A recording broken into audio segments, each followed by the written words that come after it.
오늘은 안 돼, 민준 씨. 머리가 아파요. 제 이름은 박민준, 34살입니다. 저는 서울에 있는 제조회사 하늘디자인에서 교대조 팀장으로 일하고 있습니다. 제 아내 서연은 지난 3개월 동안 똑같은 말을 반복해왔습니다. 3개월 동안 저를 밀어내고 갑작스러운 편두통을 핑계대고 손님 방에서 자겠다며 변명을 늘어놓았죠. 저는 우리 침실 문가에 서서 아내가 화장대 앞에서 머리를 빗는 모습을 지켜보고 있었습니다. 아내는 거울에 비친 제 시선을 피했습니다. 5년 전 저와 결혼했던 여자는 제가 퇴근하고 오면 저를 끌어안곤 했습니다. 하지만 이제는 제가 어깨에 손을 대면 몸을 움츠렸습니다. 여러분은 지금 아름다운 사랑과 복수 이야기를 듣고 계십니다. 채널 구독과 함께 어느 지역에서 오셨는지 댓글로 남겨주시면 저희 작업에 큰 힘이 됩니다. 서연, 우리 이 문제에 대해 얘기 좀 해야겠어. 무슨 얘기? 아내는 빗을 너무 빨리 내려놓았습니다. 아내의 손이 미세하게 떨렸고 몇 년 전에 버렸던 습관인 손톱을 물어뜯은 흔적이 보였습니다. 우리 얘기, 여기서 무슨 일이 벌어지고 있는지에 대해서. 아내는 저를 마주 보려고 돌아섰고 그 순간 저는 아내의 눈에서 무언가를 보았습니다. 아마도 두려움 혹은 죄책감이었을 겁니다. 하지만 이내 아내는 요즘 들어 자주 짓던 연습한 듯한 미소를 지었습니다. 그 미소는 눈가에는 닿지 않았고 제가 그토록 사랑했던 자잘한 표정 주름을 만들지도 않았습니다. 아무 일도 없어, 민준 씨. 그냥 일이 피곤해서 그래. 서연은 시내에 있는 광명전기에서 접수원으로 일했습니다.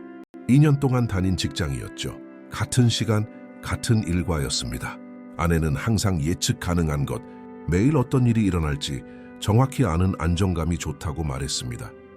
그런데 갑자기 매일 밤 기진맥진해했습니다. 다크서클은 더 깊어진 것 같았지만 얼굴에는 이상한 생기가 돌았습니다. 마치 흥미로운 비밀을 간직한 사람처럼요. 당신 3개월 내내 피곤해하고 있잖아. 다음 주에 김 박사님께 진료 예약했어. 비타민 같은 게 필요할지도 몰라. 아내가 그 말을 하는 방식은 마치 대본이 있는 것처럼 한 단어 한 단어 신중하게 고른 듯했습니다. 저는 고개를 끄덕였지만 가슴 속에 차가운 무언가가 자리 잡았습니다. 아파트는 갑자기 더 작게 느껴졌고 벽은 더 가깝게 다가오는 듯했습니다. 거실 시계에 째깍거리는 소리가 들렸고 매 순간이 우리 사이의 거리가 점점 더 멀어지고 있음을 알렸습니다. 그날 밤 저는 어둠 속에서 아내가 숨쉬는 소리를 들으며 잠 못 이루었습니다. 그 소리는 이전과 달랐습니다. 더 깊고 더 무거웠죠. 언제부터 아내가 그렇게 깊이 잠들기 시작했을까요? 언제부터 잠꼬대를 멈췄을까요? 언제 제 아내가 낯선 사람이 되어버렸을까요? 다음 날 아침 저는 새벽 6시에 화장실에서 변기를 붙잡고 구부리고 있는 아내를 발견했습니다. 아내는 제가 계단을 올라오는 소리를 듣지 못했습니다. 헛구역질 소리가 차가운 타일 벽에 울려 퍼졌습니다. 서연? 아내는 황급히 몸을 바로 쓰며 손등으로 입을 닦았습니다. 얼굴은 창백했고 이마에는 땀방울이 맺혀 있었습니다. 민준 씨, 놀랐잖아. 아파? 어젯밤에 먹은 게 체했나 봐. 그 중국 음식이 상했나 봐. 하지만 우리는 같은 음식을 먹었습니다. 저는 괜찮았죠. 우리가 짜장면과 탕수육을 나누어 먹으며 텔레비전에서 나오는 시시한 것에 웃었던 것을 똑똑히 기억합니다. 이제 와 생각하니 다른 세상의 한 장면 같았습니다. 아내는 이미 출근 준비를 마친 채 저를 지나쳤습니다. 제가 본 적 없는 새 블라우스였는데 평소 스타일보다 더 헐렁했습니다. 오늘 일찍 나가야 해. 중요한 고객 미팅이 있어. 저는 아내가 가방과 열쇠를 챙기는 것을 지켜봤습니다. 결혼 5년 동안 서연은 단 한 번도 고객 이름을 언급한 적이 없었습니다. 광명정의는 그런 회사가 아니었죠. 기껏해야 12명 정도의 직원이 있는 작은 정의자재 유통회사였습니다. 아내가 떠난 후 저는 결혼 3주년 기념일에 아내가 사준 머그잔에 담긴 커피를 마시며 부엌에 서 있었습니다. 잔에는 빛바랜 글씨로 세상 최고의 남편이라고 쓰여 있었습니다. 그 아이러니가 씁쓸하게 다가왔습니다. 무언가 잘못되었습니다. 제 모든 직감이 그렇게 소리치고 있었죠. 커피 향은 너무 썩고 창문으로 들어오는 아침 햇살은 비난하는 듯했습니다. 하지만 행동하기 전에 증거가 필요했습니다. 저는 상황이 얼마나 잘못되었는지 전혀 알지 못했습니다. 저는 6년 전 사촌 지훈의 결혼식에서 서연을 만났습니다. 아내는 신부의 친구였고 우리 고모가 한 말에 웃고 있었죠. 아내가 웃을 때면 어두운 밤에 켠 등불처럼 얼굴 전체가 환해졌습니다. 저는 아내를 더 잘 알고 싶어졌습니다. 우리의 연애는 소박하고 솔직했습니다. 평범한 식당에서 저녁을 먹고 주말에는 강릉으로 드라이브를 가고 아내의 소파에 앉아 조용히 영화를 보며 밤을 보냈습니다. 그때 아내는 26살이었고 경영학과 졸업을 앞두고 아르바이트를 하고 있었습니다. 저는 29살이었고 이미 하늘 디자인의 자리를 잡았으며 누군가와 함께 무언가를 만들어갈 준비가 되어 있었습니다. 우리는 명동 성당에서 작은 결혼식을 올렸습니다. 아내의 부모님은 지방에서 올라오셨고 우리 가족은 세 줄의 의자를 가득 채웠습니다. 서연은 할머니의 진주 목걸이를 하고 결혼 서약 중에 울었습니다. 네라고 대답할 때 아내의 목소리는 떨렸고 저는 뺨을 타고 흐르는 그 눈물보다 더 아름다운 것은 본 적이 없다고 생각했던 것을 기억합니다. 처음 3년은 좋았습니다. 평생 건설업에 종사하시며 무언가를 소유하는 것의 가치를 가르쳐 주신 아버지의 도움으로 단풍길에 있는 아파트를 샀습니다. 서연은 베란다 화분에 장미를 심었습니다. 저는 샤워기를 고치고 아내가 페인트 가게를 3번이나 방문해서 고른 푸른색 톤으로 벽을 칠했습니다. 우리는 아이에 대해 이야기했습니다. 당장은 아니지만 언젠가는요. 서연은 먼저 자신의 경력을 쌓고 싶어 했습니다. 저는 그것을 존중했죠. 우리에게는 시간이 있었습니다. 적어도 저는 그렇게 생각했습니다. 하지만 올해 들어 제가 뭐라 이름 붙일 수 없는 방식으로 상황이 변했습니다. 처음에는 사소한 것들이었죠. 아내는 제 하루에 대해 묻지 않기 시작했습니다. 제 도시락에 쪽지를 남기지 않았습니다. 일주일에 2번, 그 다음엔 3번씩 늦게까지 일하기 시작했습니다. 우리가 가장 좋아하는 이탈리안 레스토랑인 라스텔라에서 저녁을 먹자고 제안했을 때 아내는 느끼한 음식이 당기지 않는다고 말했습니다. 제가 FC 서울 축구 경기를 보러 가자고 표를 샀을 때 아내는 업무 약속이 생각났다고 했습니다. 제 여동생 수진이 일요일 점심에 우리를 초대했을 때 서연은 갑자기 대학 친구 지은과 약속이 생겼다고 했습니다. 친밀감은 서서히 그러다 한꺼번에 사라졌습니다.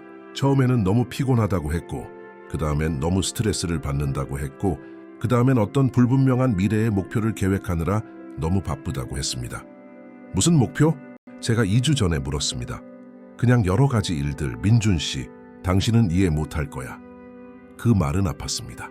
갈비뼈 사이를 천천히 찌르는 칼처럼 아팠죠. 5년 동안 아내는 저를 그렇게 무시한 적이 없었습니다. 마치 제가 자신의 복잡한 삶을 이해할 수 없는 이방인인 것처럼요. 저는 세세한 부분에 주의를 기울이기 시작했습니다. 아내의 휴대폰은 이제 항상 화면을 아래로 향해 놓여 있었습니다. 아내의 일정은 갑자기 예측할 수 없게 되었습니다. 아내의 옷은 월급으로 감당하기에는 너무 새롭고 비싼 것들이었습니다. 한 번은 블라우스에 붙어있는 가격표를 봤는데 그 액수에 저도 모르게 마른 침을 삼켰습니다. 지난 수요일 아내는 향수 냄새를 풍기며 집에 왔습니다. 제 것이 아니었죠. 우디하고 비싸고 인상적인 향이었습니다.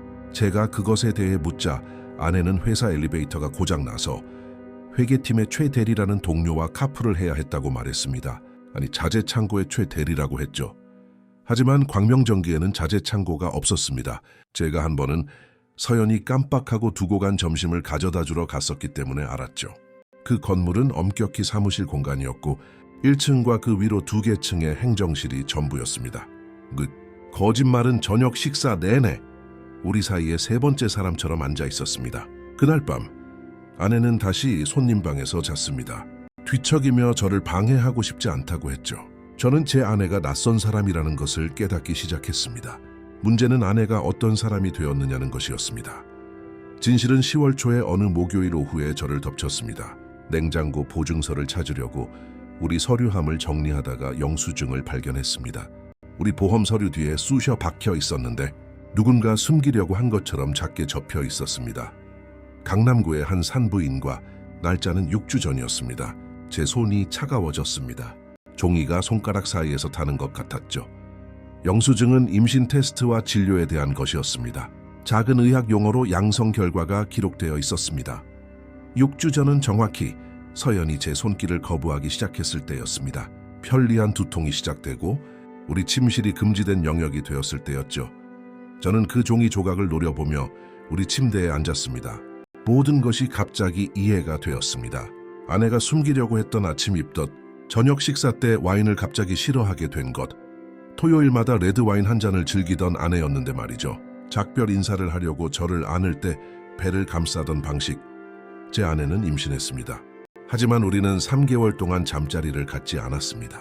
계산은 간단하고 잔인했습니다. 서연은 다른 남자의 아이를 임신한 것이었습니다. 저는 소리치지 않았습니다. 아무것도 던지지 않았죠. 그저 젖은 시멘트가 굳어 뼈에 스며드는 것처럼 현실을 받아들이며 거기에 앉아 있었습니다.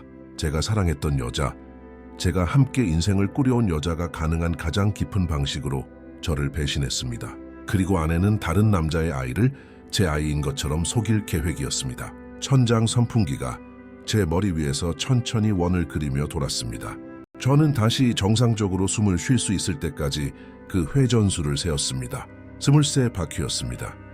저는 즉시 아내와 마주하고 답을 요구하고 아내가 한 짓을 인정하게 만들고 싶었습니다. 하지만 무언가가 저를 막았습니다. 아마도 자존심이었을 겁니다. 아니면 전략이었을지도 모르죠. 혹은 그저 다시 숨 쉬는 법을 알아낼 시간이 필요했을 뿐이었을 겁니다. 대신 저는 영수증을 발견했던 곳에 정확히 다시 넣어두었습니다. 서연이 그랬던 것처럼 세심하게 접었습니다. 모든 주름이 완벽하게 맞춰지도록요. 아내가 이 게임을 하고 싶다면 저도 기꺼이 동참할 것이었습니다. 하지만 저는 이기기 위해 게임을 할 것입니다. 그날 밤 서연은 중국 음식을 포장해 와서는 아무 일도 없었던 것처럼 행동했습니다. 심지어 몇 달 만에 처음으로 함께 영화를 보자고 제안하기도 했습니다. 오늘 하루 어땠어? 아내가 소파 옆자리에 앉으며 물었습니다. 바로 옆에서 느껴지는 아내의 온기는 저를 편안하게 하면서도 동시에 배신감을 느끼게 했습니다. 좋았어. 당신은? 바빴어. 김 박사님이 다음 주에 검사 몇 개 해보자고 하시네. 그냥 정기 검진이야. 저는 고개를 끄덕이며 미소 지었지만 속으로는 이미 계획을 세우고 있었습니다. 화면에서는 시시한 로맨틱 코미디 영화가 상영되었지만 저는 아무것도 받아들이지 못했습니다. 제 마음은 체스 게임처럼 수를 짜고 있었습니다. 세수, 네수, 다섯수 앞을 내다보며 서연이 저를 조종할 수 있다고 생각했다면 그건 착각이었습니다. 제가 진실을 모른 채 다른 남자의 아이를 키울 것이라고 생각했다면 그것 또한 착각이었습니다. 저는 항상 인내심이 강했습니다. 그것은 제 장점 중 하나였죠. 서연은 행동하기 전에 신중하게 생각하는 제 그런 점을 가장 사랑한다고 말하곤 했습니다. 아내는 제가 얼마나 인내심이 강할 수 있는지 곧 알게 될 것이었습니다. 그리고 그 인내심이 무기로 변했을 때 얼마나 치명적일 수 있는지도요. 게임은 시작되었습니다. 그리고 서연은 제가 이미 세수나 앞서 있다는 것을 전혀 알지 못했습니다. 영수증을 발견하고 2주 후 저는 첫 수를 두었습니다. 서연, 당신이 가족을 만들고 싶다고 했던 말에 대해 생각해봤어. 아내는 계란 요리가 담긴 접시에서 눈을 들었고 포크는 입으로 가져가던 중이었습니다. 우리는 몇 달 만에 처음으로 토요일 아침에 함께 아침 식사를 하고 있었습니다. 부엌 창문으로 햇살이 들어와 어머니가 결혼 선물로 주신 체크무늬 식탁보에 황금빛 무늬를 만들었습니다. 그게 왜 어쩌면 더 이상 기다리지 말아야 할 것 같아 지금 당장 노력해보는 건 어때? 아내의 얼굴에서 핏기가 가셨습니다. 아내는 마치 깨질 것처럼 조심스럽게 포크를 접시에 내려놓았습니다. 갑작스러운 침묵 속에서 금속이 도자기에 부딪히는 소리가 너무 크게 울렸습니다. 지금 민준 씨? 나 승진할 때까지 기다리기로 합의한 줄 알았는데. 무슨 승진? 당신 승진 얘기는 한 번도 한 적 없잖아. 저는 그 질문을 우리 사이의 공중에 띄워놓고 아내의 얼굴에 나타나는 모든 미세한 표정을 관찰했습니다. 아내는 냅킨을 만지작거리며 끝을 접었다 폈다 했습니다. 아직 공식적인 건 아니지만 박 부장님께서 곧 관리직에 자리가 날 수도 있다고 암시하셨어. 또 다른 거짓말이었습니다.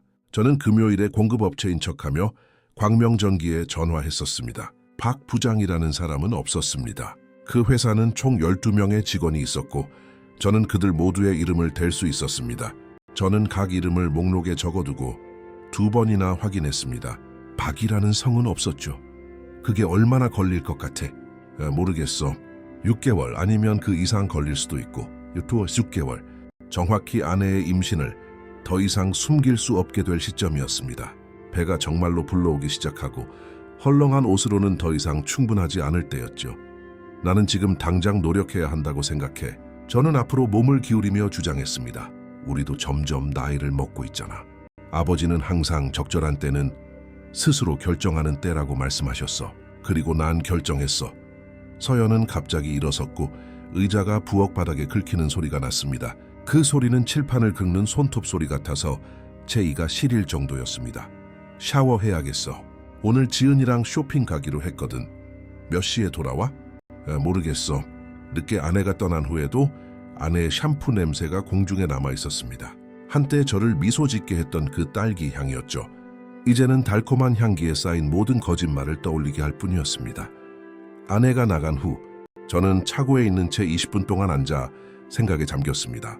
운전대는 손 안에서 따뜻했고 서울의 햇살에 가죽이 데워져 있었습니다. 그러고 나서 테헤란로에 있는 공공도서관으로 운전해 가서 그곳에 컴퓨터를 사용했습니다. 집에서 제 검색 기록에 흔적을 남길 위험을 감수할 수는 없었죠. 저는 사설 탐정, 이혼 전문 변호사, 유전자 검사 절차에 대해 검색했습니다. 법률 노트의 모든 것을 제 신중한 필체로 적었습니다. 각 단어는 제가 벼리고 있는 무기였고 각 정보는 다가올 전투를 위한 탄약이었습니다. 그날 밤 서연이 집에 돌아왔을 때 저는 계획을 세워둔 상태였습니다. 쇼핑은 어땠어? 저는 읽는 척하던 신문에서 눈을 떼지 않고 물었습니다. 좋았어. 지은이가 회사에서 입을 새 옷 고르는 거 도와줬어. 아내는 롯데백화점 쇼핑백을 보여주었습니다. 헐렁한 블라우스 3벌과 허리가 고무줄로 된 바지 1벌, 평범한 옷으로 위장한 인부복이었습니다. 저는 그 수법을 알고 있었습니다. 제 여동생 수진이 쌍둥이를 임신했을 때 똑같은 옷을 입었었죠. 예쁘네. 당신한테 잘 어울리는 색이야. 그날 밤 아내는 몇 주 만에 처음으로 우리 침대에서 잤습니다. 제가 껴안는 것까지 허락했지만 제가 아내의 배에 손을 대자 긴장했습니다. 거기서 거의 눈에 띄지 않을 정도로 살짝 둥근 감촉이 느껴졌습니다. 어떤 영수증보다도 더 현실적이었죠. 민준 씨, 응? 미래에 대해 생각해 본 적 있어? 우리 삶이 어땠으면 좋겠는지 항상 제 심장이 가슴속에서 무겁게 뛰었습니다. 각 박동은 피할 수 없는 무언가를 향한 카운트다운이었습니다. 당신 눈에는 뭐가 보여? 저는 오랫동안 침묵하며 마치 벽을 쌓을 돌을 고르듯 신중하게 단어를 골랐습니다. 정직함이 보여. 마침내 말했습니다. 서로를 완전히 신뢰하는 두 사람이 보여.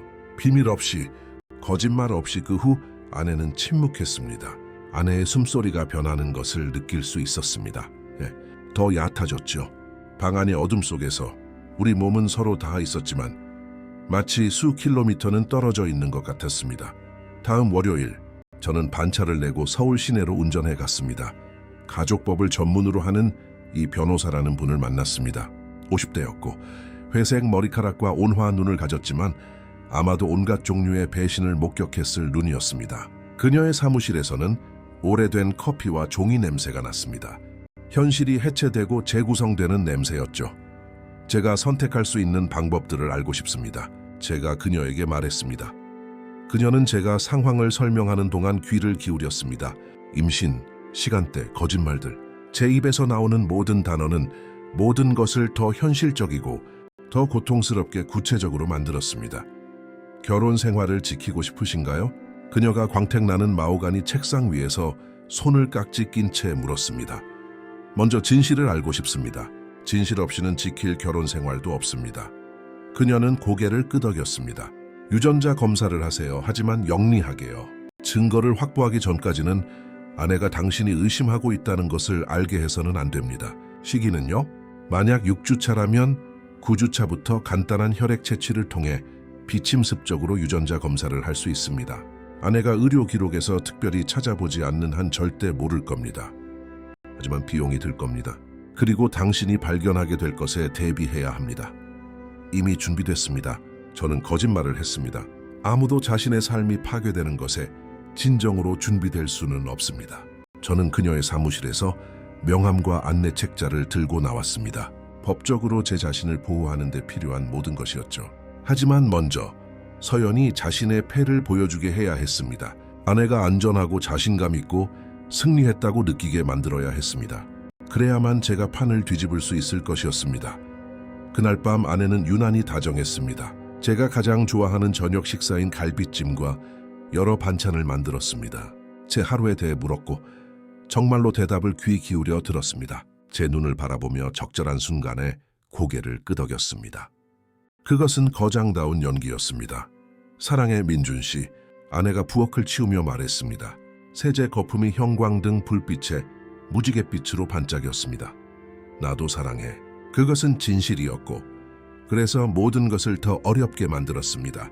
저는 제가 결혼했던 여자를 아직 사랑했지만 그 여자는 어쩌면 처음부터 거짓이었을지도 모릅니다. 아니면 한때 존재했다가 그저 사라져버리고 그녀의 얼굴을 한 이 낯선 사람으로 대체되었을지도 모르죠. 사흘 뒤 서연은 발표를 했습니다. 이번 주말에 부산에 있는 언니 민진의 집에 다녀올 거야. 결혼 생활에 문제가 좀 있대. 내가 옆에 있어 줘야 할 것 같아. 서연에게는 민지라는 언니가 없었습니다. 대구에 사는 유진이라는 언니가 한 명 있었고 8년째 행복한 결혼 생활을 하고 있었습니다. 저는 지난달 서연의 어머니 생신 때 유진과 통화했었습니다. 그녀는 결혼 문제 얘기가 아니라 디즈니랜드 여행 계획을 언급했었죠. 얼마나 있다가 올 거야. 토요일, 일요일만. 토요일 아침에 운전해서 갔다가 일요일 저녁에 돌아올 거야. 저는 믿는 척 고개를 끄덕였습니다. 민지한테 안부 전해줘. 잘 되길 바란다고. 그 토요일 저는 아내를 미행했습니다. 저는 서연이 즐겨보던 텔레비전 프로그램의 등장인물이 된 것 같았습니다. 경부 고속도로에서 차세대 강력을 유지하고 선글라스와 야구, 모자를 쓴 채 아마추어 탐정처럼 굴었죠. 심장이 너무 크게 뛰어 엔진 소리보다 더 크게 들릴 정도였습니다. 서연은 부산으로 가지 않았습니다. 30분 정도 운전해 수원에 있는 한 주택 단지로 가서 백합길에 있는 소박한 집 앞에 주차했습니다. 한 남자가 나와서 아내를 맞았습니다. 키가 크고 운동을 한 듯한 체격에 관자놀이에 희끗희끗한 새치가 섞인 검은 머리의 남자였습니다. 그는 마치 아내를 기다렸다는 듯, 마치 아내가 그곳에 속한 사람인 것처럼 현관에서 아내에게 키스했습니다. 그 키스는 길고 친밀했으며 아내가 몇 달 동안 제게 해주지 않았던 종류의 키스였습니다. 저는 길 건너편에 주차하고 휴대폰으로 사진을 찍었습니다. 그의 빨간 픽업 트럭 번호판, 집 주소. 서연이 마치 그곳에 속한 사람처럼, 마치 그곳이 자신의 진짜 집인 것처럼 그의 팔에 녹아드는 모습. 사진 한 장 한 장이 비수처럼 꽂혔지만 저는 계속 셔터를 눌렀습니다. 증거가 필요했습니다. 그들은 함께 안으로 들어갔습니다. 저는 찜통 같은 차 안에서 2시간을 기다렸습니다. 햇살이 앞 유리를 내리쬐어 차 안을 사우나로 만들었습니다. 땀이 등을 타고 흘렀지만 에어컨을 켜서 주의를 끌 위험을 감수할 수는 없었습니다. 그래서 저는 그저 그곳에 앉아 익어가며 지켜보고 기다렸습니다. 마침내 저는 집으로 운전해 돌아왔습니다. 돌아오는 길은 1km가 그 전보다 더 길게 느껴졌습니다. 그날 밤 저는 주소를 검색했습니다. 그 집은 36세의 최현우라는 사람 소유였고 실바건설의 하청업체 직원으로 고용되어 있었습니다. 공공기록에는 아내나 자녀가 등재되어 있지 않았습니다. 미혼, 자유롭고 결혼 생활을 파괴할 준비가 되어 있는 사람이었죠. 서연은 일요일 밤 부산 아울렛에서 산 쇼핑백과 민지의 결혼 문제에 대한 이야기를 가지고 집에 돌아왔습니다. 부부 상담을 고려하고 있대. 서연이 쇼핑백에서 새 스카프를 꺼내며 말했습니다. 내가 도움이 될 수 있다고 말했어. 소통이 중요하다고. 그 위선은 정말 놀라울 정도였습니다. 언니한테 우리 얘기했어? 우리 가족 계획에 대해서? 서연은 아주 잠시 망설였습니다. 아니, 시기가 적절하지 않은 것 같았어. 지금 너무 힘들어 하거든. 월요일 아침 저는 아프다고 회사에 전화하고 다시 수원으로 운전해 갔습니다. 백합길 건너편에서 최현우가 아침 7시 30분에 나올 때까지 기다렸습니다. 그리고 그를 미행했죠. 그는 경인로에 있는 한 카페에 들렀습니다. 저는 그를 따라 들어가 커피를 주문했습니다. 줄에서 그의 2사람 뒤에 섰죠. 신선한 커피와 토스트 냄새는 위안이 되어야 했지만 제 속은 뒤틀리고 있었습니다. 그는 전화로 나지막이 이야기하고 있었습니다. 저는 대화의 일부를 들을 수 있었습니다. 아내가 남편한테 이제 아이 갖기 노력 시작하고 싶다고 말했대. 몇 주만 더 있으면 남편한테 말할 수 있을 거야. 시기만 잘 맞추면 아이가 그 남자아이처럼 보일 거야. 제 커피는 제 맛이 났습니다. 저는 카운터에 커피를 두고 밖으로 나왔습니다. 바깥 공기는 더 깨끗하게 느껴졌지만 제 폐는 여전히 충분한 공기를 들이마실 수 없었습니다.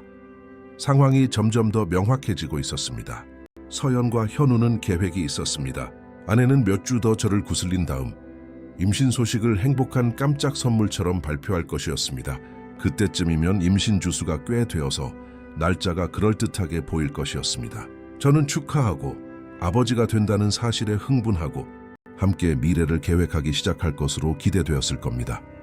그동안 저는 최현우의 아이를 키우면서 진실을 전혀 모르게 될 것이었습니다. 제가 먼저 막지 않는 한 말이죠. 그리고 저는 막을 것이었습니다.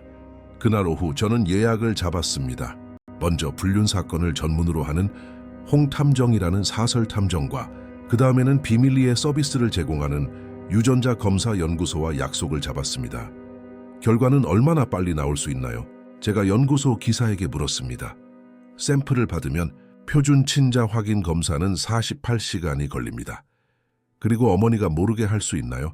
당신이 법적 남편이고 당신과 아이의 샘플을 제공할 수 있다면 네, 하지만 아이는 아직 태어나지 않았고 서연이 발표하기 전에 증거가 필요했습니다. 한 가지 방법이 있었습니다. 위험했지만 그녀의 계획보다 앞서 나갈 수 있는 유일한 방법이었습니다. 저는 서연이 제가 아무것도 의심하지 않는다고 생각하게 만들면서 그녀의 이야기를 완전히 무너뜨릴 충분한 증거를 모을 것이었습니다. 그리고 때가 되면 그녀가 마침내 자신의 거대한 거짓말을 드러냈을 때 저는 저만의 폭로를 할 준비가 되어 있을 것이었습니다. 기회는 다음 목요일에 찾아왔습니다. 서연은 또다시 늦은 업무 회의가 잡혀 있었습니다. 이제 저는 그것이 최현우를 또 방문한다는 것을 의미한다는 것을 알았습니다. 이번에는 제가 준비되어 있었습니다. 저는 일주일 내내 준비했습니다. 사설 탐정 홍 씨가 동전보다 작은 GPS 추적기를 제공했습니다. 그날 아침 서연이 샤워하는 동안 아내의 차에 그것을 부착했습니다. 작업하는 동안 손이 살짝 떨렸죠. 또한 우리 공동 노트북에 아내의 인터넷 활동을 추적할 소프트웨어를 설치했습니다. 그리고 제 이름으로만 된 별도의 은행 계좌를 개설했습니다. 제 자산을 보호해야 했습니다. 이 폭탄이 터졌을 때 제가 쌓아온 모든 것을 잃고 싶지 않았기 때문입니다. 서연이 회의에 나가자 저는 10분의 여유를 준 다음 휴대폰의 GPS 신호를 따라가기 시작했습니다. 아내는 백합길에 있는 그 집으로 직행했습니다. 저는 4블록 떨어진 곳에 주차하고 걸어서 돌아와 거리를 따라 늘어선 나무 그늘에 몸을 숨겼습니다.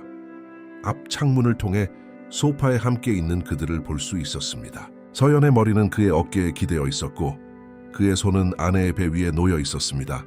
내 아이 위에, 아니 내 아이가 아니지, 그의 아이. 그들은 마치 미래를 계획하는 부부처럼 보였습니다. 나의 미래, 내가 도둑맞고 있는 바로 그 미래. 저는 여러 각도에서 사진을 찍었습니다. 그들의 얼굴이 선명하게 나온 사진, 서연이 회사에 있어야 할 시간을 증명하는 타임스탬프가 찍힌 사진, 황금빛 석양이 그들을 완벽하게 비추고 있었습니다. 마치 우주가 저에게 필요한 증거를 주기 위해 공모하는 것 같았죠. 그러고 나서 저는 차로 돌아와 홍 탐정에게 전화했습니다. 최현우에 대한 철저한 신원 조사를 해주십시오. 고용 기록, 과거 연애사, 재정 기록 모든 것을요. 얼마나 깊이 파드릴까요? 제가 누구를 상대하고 있는지 알 수 있을 만큼 깊이요. 필요하다면 그를 파멸시킬 수 있을 만큼 깊이요. 다음 날 아침, 서연은 아침 식사 중에 유난히 조용했습니다. 토스트를 툭툭 건드리며 계속 휴대폰을 확인했습니다. 화면이 켤 때마다 아내의 얼굴을 비추었고 아내는 재빨리 메시지를 숨겼습니다. 괜찮아? 제가 물었습니다. 응, 그냥 피곤해서. 아내의 미소는 눈가에 닿지 않았습니다. 하루 쉬는 게 어때? 좀 쉬어. 아내가 갑자기 고개를 들었습니다. 왜 그런 말을 해? 요즘 너무 열심히 일하잖아. 그 늦은 회의들 말이야. 내 경력에 중요한 일이야, 민준 씨. 알아. 당신이 자랑스러워. 이제 거짓말은 쉽게 나왔습니다. 저는 아내의 속임수에 저의 속임수로 맞서는 법을 배우고 있었습니다. 그날 오후 홍 탐정이 예비 결과를 가지고 전화했습니다. 아내분의 남자친구가 흥미로운 이력을 가지고 있더군요. 그는 말했습니다. 과거 3번의 연애가 모두 안 좋게 끝났습니다. 지난 5년간 그의 주소로 2건의 가정불화 신고가 있었습니다. 그리고 그는 현재 실업 상태입니다. 실업 상태라고요? 하지만 제가 출근하는 걸 봤는데요. 그는 6주 전에 실바건설에서 해고되었습니다. 인천에 있는 전 여자친구에게 미납된 양육비가 있고요. 주택담보대출도 3개월 연체 상태입니다. 6주 전, 정확히 서연이 임신했을 때였습니다. 그녀의 완벽한 세계가 무너지기 시작하고 제가 해결책이 될 것이라고 결심했을 때 믿음직한 바보, 다른 남자의 아이를 키우고 청구서를 지불하는 동안 그녀와 그녀의 애인이 제 등 뒤에서 웃을 어리석은 남편, 가지고 있는 모든 것을 저에게 보내주세요. 제가 말했습니다. 그날 밤 서연은 토요일 저녁 식사 예약을 하겠다고 발표했습니다. 특별한 곳으로요. 그녀는 말했습니다. 당신에게 할 말이 있어. 좋은 소식이길 바라. 아내는 연습한 듯한 미소를 지었습니다. 아주 좋은 소식이야. 토요일. 최종 준비를 할 이틀이 주어졌습니다. 서연이 폭탄을 터뜨렸을 때 제가 훨씬 더 큰 폭탄으로 준비될 수 있도록 보장할 이틀이었습니다. 저는 금요일 오후를 유전자 검사 연구소에서 보냈습니다. 제가 정확히 무엇을 필요로 하는지 알아보기 위해서였죠. 서연의 머리카락 샘플 하나면 아이가 태어난 후의 친자 관계를 확인하기에 충분했습니다. 하지만 저는 더 즉각적인 무언가가 필요했습니다. 초에 박사라는 연구소 기사가 제 선택지를 설명해 주었습니다. 그녀가 서류를 넘기는 동안 안경이 형광등 불빛을 반사했습니다. 아내분이 비침습적 산전 친자 검사를 기꺼이 하신다면 72시간 안에 결과를 얻을 수 있습니다. 간단한 혈액 채취와 잠재적 아버지의 구강 면봉 채취가 필요합니다. 만약 기꺼이 하지 않는다면요? 그러면 아이가 태어날 때까지 기다려야 합니다. 하지만 당신이 말해준 상황을 고려할 때 이 폭로를 어떻게 처리할지에 대해 법적 조언을 구하는 것을 추천합니다. 저는 이미 법적 조언을 받았습니다. 이 변호사는 저를 보호하기 위해 무엇을 해야 하는지 매우 명확하게 설명해 주었습니다. 모든 것을 기록하라. 반박할 수 없는 증거를 모아라. 그리고 법적 효력을 극대화하기 위해 폭로 시점을 완벽하게 맞춰라. 저는 토요일 아침 홍 탐정에게 마지막 전화를 했습니다. 오늘 밤까지 최현우에 대한 완전한 서류가 필요합니다. 사진, 고용 기록, 범죄 경력 조회 모든 것이요. 할 수 있습니까? 처리해드리겠습니다. 그건 그렇고 흥미로운 사실을 하나 발견했습니다. 뭔데요? 그에게는 다른 여자친구가 있습니다. 안양에 있는 웨이트리스입니다. 8개월 정도 사귀었고 아내분과 시작한 시기와 거의 같습니다. 이 돈후안이 여러 선택지를 열어두는 것을 좋아하는 것 같군요. 개자식, 내 결혼 생활을 파괴하면서 서연에게조차 충실하지 않았던 것이었습니다. 그 아이러니는 너무 비극적이지 않았다면 코믹했을 것입니다. 서연은 자신의 완벽한 계획이 곧 무너질 것이라는 사실을 전혀 몰랐습니다. 그리고 그것이 무너졌을 때 저는 그녀가 모든 것을 잃도록 할 것이었습니다. 토요일 밤 서연은 저녁 식사 장소로 라스텔라를 골랐습니다. 6년 전 우리가 첫 데이트를 했던 바로 그 이탈리안 레스토랑이었습니다. 그 선택은 우연이 아니었죠. 아내는 이야기를 만들고 있었습니다. 나중에 이야기를 할 때 낭만적이고 의미 있게 들릴 순간을 창조하고 있었던 겁니다. 우리가 부모가 될 것이라고 발표한 우리의 이야기. 아내는 새 파란색 드레스를 입고 미용실에서 머리를 했습니다. 아내의 향수는 달랐습니다. 더 비싸고 아마도 현우가 사준 것이었겠죠. 아내는 아름다웠고 긴장해 보였습니다. 인생을 바꿀 준비가 된 여자처럼요. 혹은 그렇게 생각했겠죠. 우리는 평소 먹던 요리를 주문했습니다. 아내는 치킨 파르미지아나, 저는 라자냐. 하지만 아내는 음식에 거의 손을 대지 않았습니다. 손가락으로 테이블을 두드리고 제 눈을 피했다가 다시 마주치기를 반복했습니다. 우리 사이에 놓인 촛불이 아내의 얼굴에 춤추는 그림자를 드리워 아내를 낯선 사람처럼 보이게 했습니다. 민준 씨, 당신에게 해줄 멋진 소식이 있어. 뭔데? 저는 제 목소리를 궁금해하고 심지어 희망에 찬 것처럼 꾸몄습니다. 제 완벽한 배우가 다 되었죠. 아내는 테이블 너머로 손을 뻗어 제 손을 잡았습니다. 아내의 손바닥은 땀으로 축축했고 얇은 손목 피부를 통해 아내의 맥박이 빠르게 뛰는 것을 느낄 수 있었습니다. 우리 아기 가졌어. 저는 놀란 척, 심지어 충격받은 척 했습니다. 정말? 어제 테스트 해봤어. 우리 임신했어, 민준 씨. 그동안 계속 노력했는데 드디어 됐어. 거짓말은 너무나 부드럽고 너무나 연습한 티가 났습니다. 아내는 아마 몇 주 동안 연습했을 겁니다. 모든 단어, 모든 억양을 시험하면서요. 그동안 계속 노력했는데라니, 마치 우리가 노력해온 것처럼, 마치 아내가 3개월 동안 저를 피해 다니지 않았던 것처럼요. 서연, 정말 대단하다. 언제 생긴 거야? 출산 예정일은 언제야? 의사 선생님이 약 6주 정도 된 것 같다고 하셨어. 그러니까 봄 끝자락에 태어날 거야. 아마 4월이나 5월쯤 던 6주. 정확히 계획대로였습니다. 제가 계산해서 불가능하다는 것을 깨닫지 못하도록 완벽하게 계산된 것이었죠. 저는 일어나서 아내의 이마에 키스했습니다. 세상에서 가장 좋은 소식이네. 축하해야지. 이미 샴페인 주문했어. 아내가 말하며 얼굴이 환해졌습니다. 물론 나는 무알콜 스파클링 주스로. 아내는 보호하듯 모성애를 드러내며 배에 손을 얹었습니다. 이 연기는 흠잡을 데가 없었습니다. 웨이터가 음료를 가져왔습니다. 서연은 잔을 들고 환하게 웃었습니다. 우리의 미래를 위하여. 아내가 말했습니다. 우리의 미래를 위하여. 저는 동의했습니다. 그리고 재킷 주머니에 손을 넣어 우리 사이의 테이블 위에 갈색 봉투를 놓았습니다. 아내의 미소가 흔들렸습니다. 이게 뭐야? 열어봐. 아내의 손이 봉투 덮개를 열 때 떨렸습니다. 안에는 사진들이 들어있었습니다. 서연과 최현우가 그의 집 현관에서 키스하는 사진, 창문을 통해 본 서연과 현우가 소파에서 껴안고 있는 사진, 서연의 차가 그의 집 주소 앞에 주차된 3번의 다른 경우와 명확한 타임스탬프가 찍힌 사진, 또한 현우가 해고되었음을 보여주는 고용기록, 그의 범죄 경력 조회, 미납된 양육비 의무, 그리고 맨 아래에는 이미 제 서명이 되어 있는 유전자 검사 동의서가 있었습니다. 서연의 얼굴이 종이처럼 하얘졌습니다. 봉투가 손가락 사이로 미끄러졌습니다. 사진들이 카드처럼 테이블 위에 흩뿌려졌고 각 사진은 새로운 층의 배신을 드러냈습니다. 민준 씨, 설명할 수 있어. 아내의 목소리는 목이 졸린 듯한 속삭임이었습니다. 할 수 있다고? 우리가 3개월 동안 잠자리를 갖지 않은 동안 어떻게 임신했는지 설명할 수 있어. 왜 늦게까지 일한다고 거짓말했는지 설명할 수 있어. 최현우에 대해 설명할 수 있냐고? 아내는 입을 열었지만 아무 말도 나오지 않았습니다. 눈물이 얼굴을 타고 흐르기 시작했고 정성 들여 한 화장을 얼룩지게 했습니다. 하지만 저는 동정심을 느끼지 않았습니다. 몇 주 전부터 가슴속에 자리 잡은 차가움뿐이었죠. 나는 이미 다 알고 있어, 서연. 모든 걸. 한 달 전에 산부인과 영수증을 발견했을 때부터 임신 사실을 알고 있었어. 현우에 대해서도 알아. 그가 실업자라는 것도, 다른 여자에게 양육비를 빚지고 있다는 것도, 네가 그의 아이를 내 아이인 것처럼 속일 계획이었다는 것도.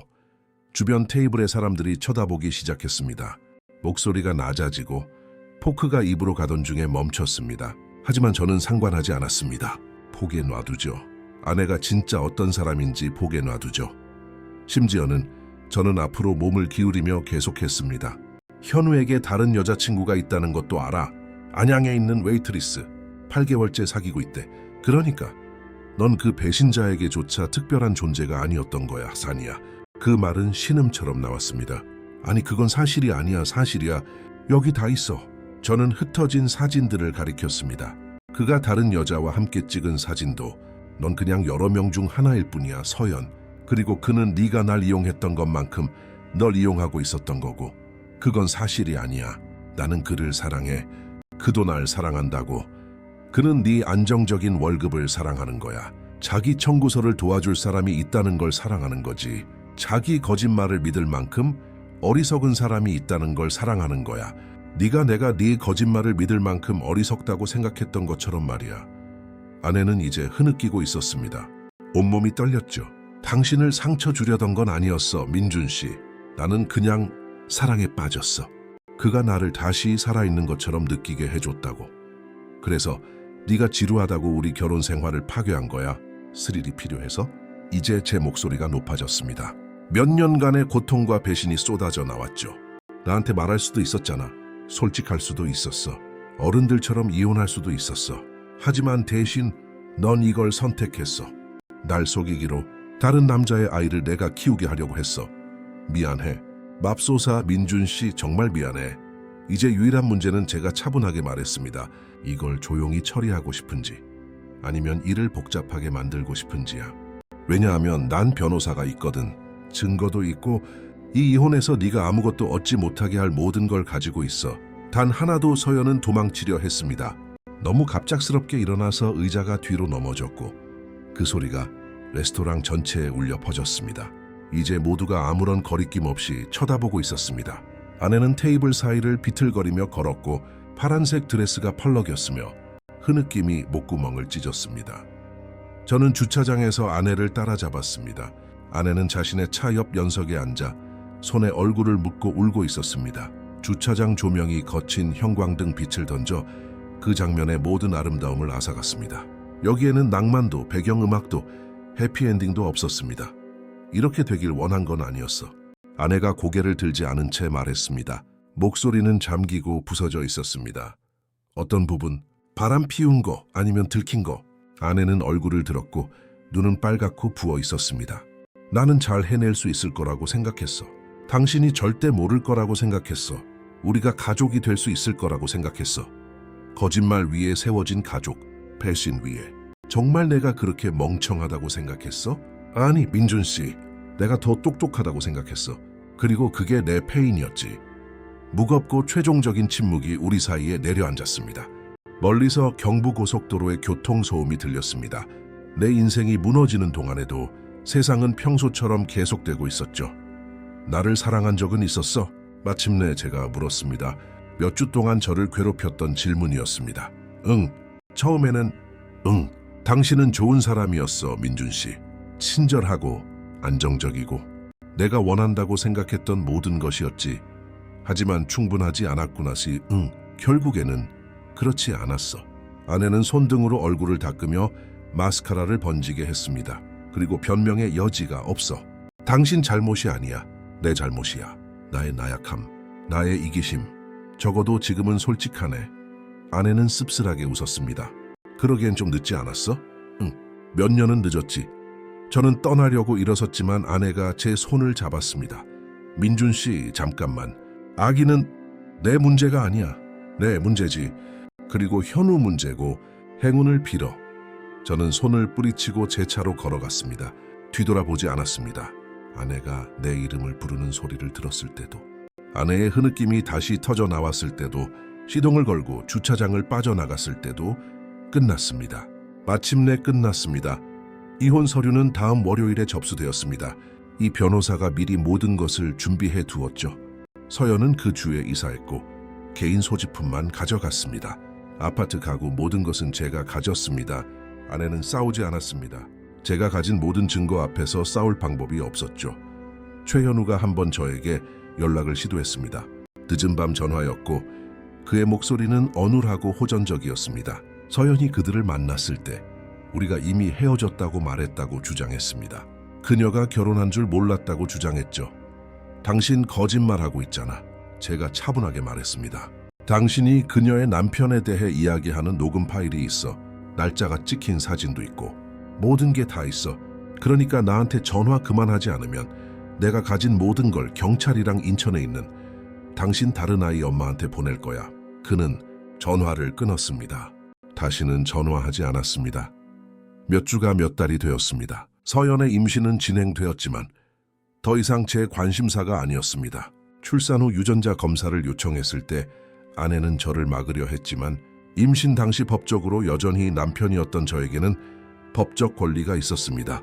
이 변호사는 그 점에서 가차 없었죠. 아기는 5월에 태어났습니다. 아들이었죠. 서연은 아이의 이름을 준우라고 지었습니다. 아내는 제가 병원에 있는 것을 막으려 했지만 법은 제 편이었습니다. 저는 분만실에 들어가지 않았습니다. 아기를 안지도 않았죠. 그저 제 DNA 샘플을 제공하고 결과를 기다렸습니다. 48시간이 걸렸습니다. 마음속으로는 이미 진실을 알고 있었지만 마지막 불확실성의 48시간이었습니다. 하지만 흑백으로 명확하고 부인할 수 없는 공식적인 확인이 필요했습니다.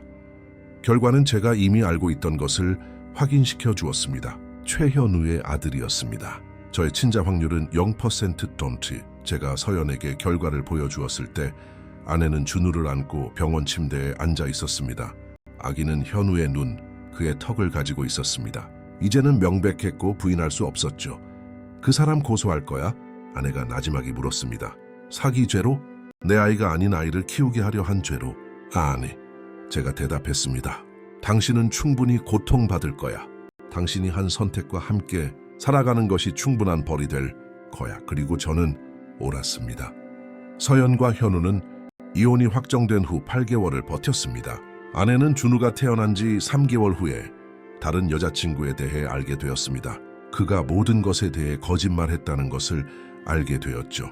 그의 직업 전망, 그의 과거, 그녀에 대한 그의 감정, 그는 두 여자를 모두 이용하며 각자에게서 얻을 수 있는 것을 취하고 있었습니다. 아내가 그와 맞섰을 때 그는 그냥 떠나버렸습니다. 갓난아기와 양육비도 없이 아내를 남겨두고 말이죠. 아내가 그를 고소하려 했지만 그는 사라졌습니다. 다른 주로 이사했거나 아니면 그냥 다른 도시로 갔을 겁니다. 현우 같은 남자들은 책임이 닥쳐올 때 사라지는데 능숙했습니다. 서연은 이혼 후 약 1년이 지난 어느 날 밤 울면서 저에게 전화했습니다. 거의 새벽 2시였습니다. 새 아파트의 고요함 속에서 전화벨이 울렸을 때 저는 거의 잠들 뻔했습니다. 민준 씨, 나야. 저는 그 목소리를 즉시 알아차렸습니다. 비록 제가 기억하는 것보다 더 지치고 더 패배한 목소리였지만요. 무슨 일이야, 서연? 나는 그냥 정말 미안하다고 말하고 싶었어. 내 인생 최대의 실수를 저질렀다고, 당신은 더 나은 대우를 받을 자격이 있었다고. 응, 그랬지. 긴 침묵이 흘렀습니다. 지금은 왜 전화했어? 준우가 열이 나는데 병원 갈 돈이 없어서. 투잡을 뛰는데 월세 내기도 벅차서. 현우는 떠나버렸고 나는 아무도 없고 모든 걸 망쳐버렸고 나는 그냥 당신 목소리가 듣고 싶었어. 알겠어. 제가 말했습니다. 그리고 저는 이해했습니다. 아내가 모든 것을 잃었다는 것을 이해했죠. 그녀의 안정, 그녀의 미래, 그녀의 존엄성, 그녀가 한 선택에는 결과가 따랐고 이제 그녀는 그 결과를 안고 살아가고 있었습니다. 언젠가 날 용서해 줄 수 있을까? 저는 그것에 대해 생각했습니다. 용서는 복잡했습니다. 용서가 있는 것을 의미하지는 않았습니다. 우리가 예전으로 돌아간다는 것을 의미하지도 않았죠. 단지 분노를 내려놓고 내 안에서 나를 갉아먹던 독을 놓아주는 것을 의미할 뿐이었습니다. 어쩌면 마침내 제가 대답했습니다. 언젠가는. 하지만 오늘은 아니야. 오늘은 나도 아직 치유 중이야. 이해해. 아내는 이제 울고 있었습니다. 억누르려는 낮은 흐느낌이었죠. 전화 받아주어서 고마워. 내 얘기 들어줘서 고마워. 몸 조심해, 서연. 내 아들 잘 돌보고. 아내가 대답하기 전에 저는 전화를 끊었습니다. 그리고 이번에 제가 침대 옆 탁자에 전화기를 내려놓았을 때 저는 몇 달 동안 느끼지 못했던 무언가를 느꼈습니다. 정확히 행복은 아니었지만 평화였습니다. 아주 작은 평화. 6개월 후 저는 단풍길에 있는 아파트를 팔았습니다. 그곳의 기억은 너무 무거웠고 각 방은 우리가 될 것이라고 생각했던 유령들에게 시달렸습니다. 저는 직장에서 더 가까운 마포에 더 작은 집을 샀습니다. 새로운 시작이었죠. 저는 계속 하늘 디자인에서 일했습니다. 이혼 후 6개월 만에 현장 관리자로 승진했습니다. 사장님은 어려운 시기에도 일에 집중하는 제 회복력과 능력을 존경한다고 말했습니다. 저는 일이 저를 제정신으로 유지해주는 유일한 것이고 다른 모든 것이 무너졌을 때 유일하게 말이 되는 것이었다고 말하지 않았습니다. 저는 한양대학교에서 야간 수업을 듣기 시작했습니다. 경영학. 항상 하고 싶었지만 시간이 없었던 것이었죠. 이제 저에게는 시간이 있었습니다. 서연과 함께 보내곤 했던 모든 밤, 가족으로 보낼 계획이었던 모든 주말이 있었죠. 그래서 저는 그 시간을 성장과 발전과 제 결혼 생활의 잔해 위에서 새로운 것을 만드는 것으로 채웠습니다. 사촌 지훈을 통해 서연이 부모님이 사는 곳 근처인 전라도의 한 식당에서 웨이트리스로 일하게 되었다는 소식을 들었습니다. 아내는 아기를 데리고 고향으로 돌아가 부모님 집 뒤편의 작은 아파트에서 살고 있었습니다. 이중 교대 근무를 하며 준우가 깨어있는 모습을 거의 보지 못하고 겨우 생계를 유지하고 있었습니다. 최현우는 첫 아이에 대한 양육비 지급 문제가 그를 덮치자 완전히 사라졌습니다. 체포영장 소송 마침내 그를 따라잡은 평생의 결과들이 있었습니다. 아내가 우리 화분에 심었던 장미는 아내가 떠난 후 여름에 시들어 죽었습니다. 어느 순간부터 저는 물 주는 것을 멈췄습니다. 의도적인 것은 아니었고 그냥 잊어버렸죠. 그리고 마침내 그것들이 갈색으로 변해 죽었다는 것을 깨달았을 때 저는 후회하지 않았습니다. 그것들은 그냥 식물이었을 뿐입니다. 그리고 식물은 돌보지 않으면 죽습니다. 결혼, 생활처럼요, 사랑처럼요, 거짓말이 결국 자신의 무게에 짓눌려 무너지는 것처럼요. 가끔 제 새 아파트에 앉아 서울 위로 해가 뜰 때 아침 커피를 마시며 저는 어땠을까 생각해 봅니다. 만약 서연이 솔직했다면, 만약 아내가 그냥 불행하다고, 다른 것을 원한다고 다른 사람을 만났다고 말했다면 아팠겠지만 깨끗했을 겁니다. 정직했을 겁니다. 하지만 아내는 속임수를 선택했습니다. 조종을 선택했죠. 그리고 그렇게 함으로써 우리 결혼 생활뿐만 아니라 우리가 공유했던 것에 대한 존중, 우정, 심지어 괜찮은 기억을 간직할 가능성마저 파괴했습니다. 저는 이혼 후 1년 반 만에 새로운 사람을 만났습니다. 한지은 진실한 미소와 아무것도 숨기지 않는 눈을 가진 고등학교 교사였죠. 우리는 천천히, 아주 천천히 나아갔습니다. 그녀는 서연에 대해, 배신에 대해, 제가 아직도 가지고 있는 상처에 대해 알고 있었습니다. 그리고 그녀는 인내심이 강했습니다. 나를 믿어? 어느 날 밤, 그녀의 아파트에서 저녁을 먹으며 그녀가 물었습니다. 배우는 중이야.